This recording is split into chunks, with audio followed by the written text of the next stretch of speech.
여러분 안녕하십니까? 속담영혼 고사성어 078강입니다. 이번 시간에는 108번 Many a true word is spoken in just라는 표현에 대해서 말씀드리겠습니다. 이것은 스코틀랜드 속담인데 1390년에 잉글랜드의 작가이자 영시의 아버지로 일컬어지는 조프리 초서가 캔터버리 테일스, 캔터버리 이야기에서 언급을 하고 1738년에는 아일랜드의 소설가 조나탄 스위프트가 이 사람은 걸리버 여행기를 쓴 사람으로 유명하죠. polite conversation, 정중한 대화에서 언급합니다. Many a true word, 수많은 진담은 is spoken in jest, 농담 속에서 말해진다. 농담 속에 많은 진실이 있다는 거죠. 사람들은 자기 생각을 말해놓고 이것으로 공격을 당하면은 농담인데 왜 그렇게 화를 내? 이렇게 말들을 하곤 하죠.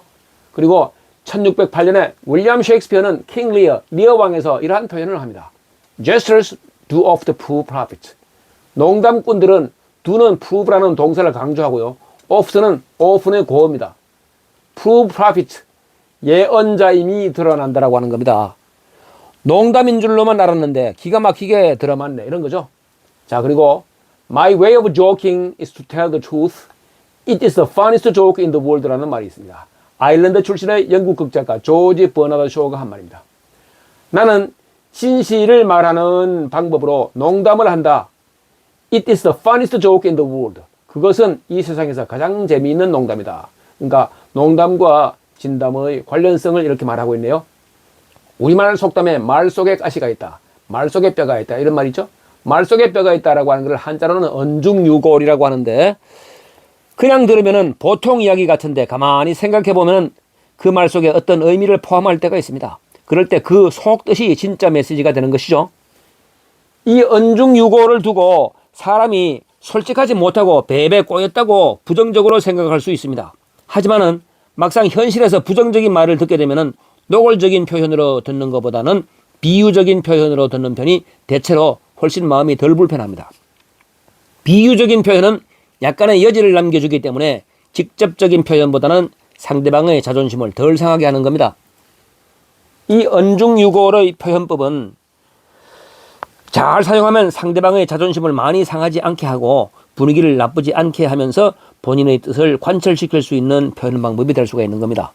자, 그러면 언중유골이 적용된 짤막한 이야기를 해드릴 테니까 한번 들어보십시오.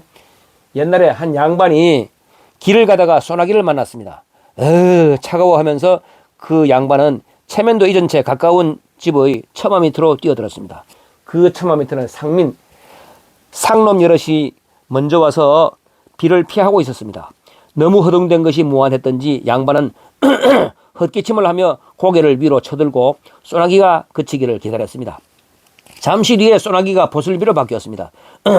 하고 헛기침을 하면서 양반이 밖으로 나서려 할 때였습니다. 곁에 있던 상놈 한 명이 이렇게 말했습니다. 여보, 개거들랑 가시오. 참 개거들랑 가시오. 그 말이 떨어지자 왁자지껄 웃음이 터져나왔습니다. 양반은 무척 화가 났지만은 개가 아니니까 못 갈 수밖에. 마침내 비가 그쳤습니다. 양반이 막 처마 밑을 나서려는데 아까 그 상놈이 먼저 처마 밑을 나서면서 이렇게 한마디 했습니다. 다 개니까 가야지. 참 웃기네요. 자, 그 다음에 농담 끝에 초상난다라는 속담도 있죠. 농담 잘못하면 큰일 난다라고 하는 겁니다. 농담이 진실을 전달하는 역할을 할 때가 있다. 잉글랜드의 철학자이자 대법관이었던 프란시스 베이컨이 1605년에 학문의 권위와 진보에서 한 말입니다. 농담과 진실의 연관성이죠.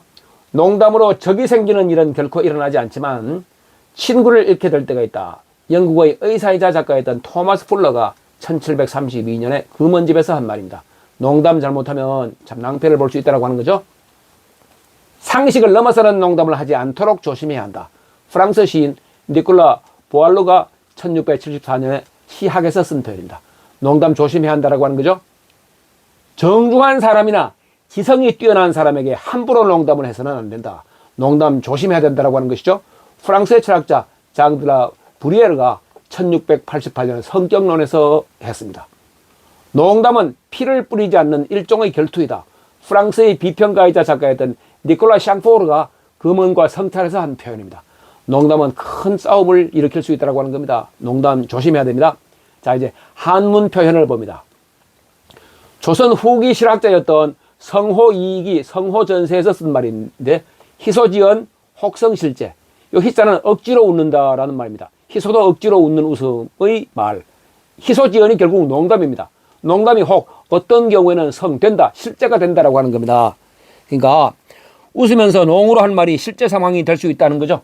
자, 그 다음에 가롱성진이라는 말이 있습니다. 거짓으로 실없이 농담으로 한 것이 성진, 진짜 진심으로 한 일처럼 된다는 말인데 고대 중국 진나라의 재상이었던 여불위가 백과사전인 여시 춘추에서 BC 239년에 한 말입니다. 근데 가롱성진을 삼국지에서는 가롱을 바꿔서 농가성진이라고 쓰는데 뜻은 똑같아요. 농가, 거짓으로 실없이 장난삼아 한 일이 성진, 진심으로 한 일처럼 된다라고 하는 겁니다. 삼국지에서 적벽대전 끝에 오나라의 손권이 유비가 차지하고 있던 형주를 되찾기 위해서, 차지하기 위해서 미인계를 씁니다. 이 주유가 손권과 의논 끝에 절세의 미인이자 남자도 당하기 어려울 정도로 이 무용까지 뛰어났던 이 손권의 누이 동생과 유비의 혼담을 제기합니다. 이를 구실로 유비를 불러들여서, 그러니까 손권은 누이 동생과 유비가 혼인하자면서 유비를 불러들여서 인질로 잡고자 한 것입니다. 여동생은 유비에게 보내지 않고 유비를 잡아둔 후에 형주 땅과 유비를 교환하자고 흥정할 계획이었던 겁니다. 한편 유비는 이 제갈량의 계책대로 손권의 모친 오국태, 이 국태는 제왕의 어머니를 말합니다. 그러니까 손권의 어머니가 오국태입니다. 오국태를 먼저 뵙고 결혼 허락을 받았습니다. 중간중간에 제갈량이 손을 쓰고 손권의 모친 또한 유비를 마음에 들어 해서 혼사가 성사되었습니다. 손권은 불상 농가성진 차사환복 이하라고 합니다. 불상, 생각지도 않게 농가성진, 거짓으로 실없이 장난삼아 한 일이 성진, 진심으로 한 일처럼 되었네. 차사, 이 일을 여하 어떻게 환복, 다시 되돌릴 수가 있단 말이냐 라고 하면서 크게 후회했다는 겁니다. 결국 손권은 차지하려던 형주도 놓치고 누이도 잃고 세상의 웃음거리가 되어버렸습니다. 이런 고사였습니다. 농담 참 무섭네요. 자, 이번 시간에는 Many a true word is spoken in jest.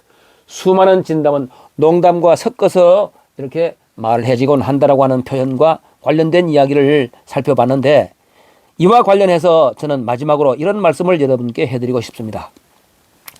농담이라도 우리가 하는 긍정적인 말은 긍정적인 상황을 만들고 부정적인 말은 부정적인 결과를 초래하게 되어 있습니다. 특히 자신에 대해 내뱉은 부정적인 말은 스스로에게 하는 예언일 수 있는 겁니다. 당신이 뭐 할 줄 아는 게 있어? 라든가 내 팔자가 그렇지 뭐 라는 식의 말들이 씨를 뿌리고 부정적인 결과를 낳는다는 것을 생각하면 소름이 끼칩니다.